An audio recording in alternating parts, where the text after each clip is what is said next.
नमस्कार. आज आपण बनवणार आहोत ओल्या नारळाच्या वड्या.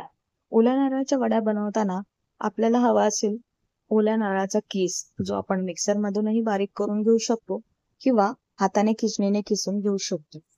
सर्वात प्रथम ओल्या नारळाच्या वड्या बनवताना कढईमध्ये तूप टाकून तो कीस त्यामध्ये टाकून घ्या. हलकासा परतवल्यानंतर त्यामध्ये आपल्याला मलाई ऍड करायची आहे. मलाई ही ऑप्शन आहे. त्यासाठी आपण दूधही ऍड करू शकतो किंवा मलाई ऍड करू शकतो. त्यानंतर हळूहळू तो कीस परतून घ्या.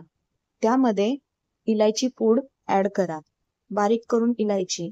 त्याचबरोबर आपल्याला जेवढं पाहिजे तेवढं गोड साखर आपण त्याच्यात ऍड करू शकतो. तुमच्या गोडीप्रमाणे तुम्ही साखर ऍड करू शकता. त्यानंतर थोडंसं दूध ऍड करा. दूध ऍड केल्यानंतर तो कीस परतायला सुरू करा. तो कीस अशा पद्धतीने परता की तो पूर्णपणे चिकट झाला पाहिजे व त्यातील पाणी शोषून घेतले पाहिजे. त्यानंतर 20 मिनिटापर्यंत तो कीस परतत राहावा. लक्षात ठेवा की खाली तो चिटकू नये किंवा करपू नये. त्यानंतर हळूहळू तो कीस कमी गॅसवर परतत राहा. त्यानंतर तो कीस परतून झाल्यावर आपल्याला एका परातीमध्ये अशा पद्धतीने दाबून घ्या. ताटामध्ये साजूक तूप लावून घ्या. त्यामध्ये तो गरम कीस आपण टाकून घ्या. हळूहळू हाताच्या आणि चमच्याच्या साहाय्याने तो कीस व्यवस्थितपणे दाबून घ्या. दाबून घेतल्यानंतर ओल्या असतानाच त्याच्या वड्या पाडून घ्या.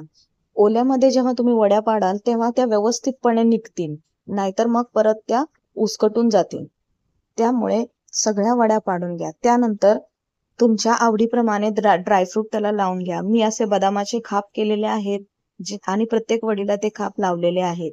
अशा प्रकारे या वड्या दिसायलाही खूप सुंदर आणि चवीलाही खूप सुंदर असतात, ज्या आपण उपासाला सुद्धा खाऊ शकतो.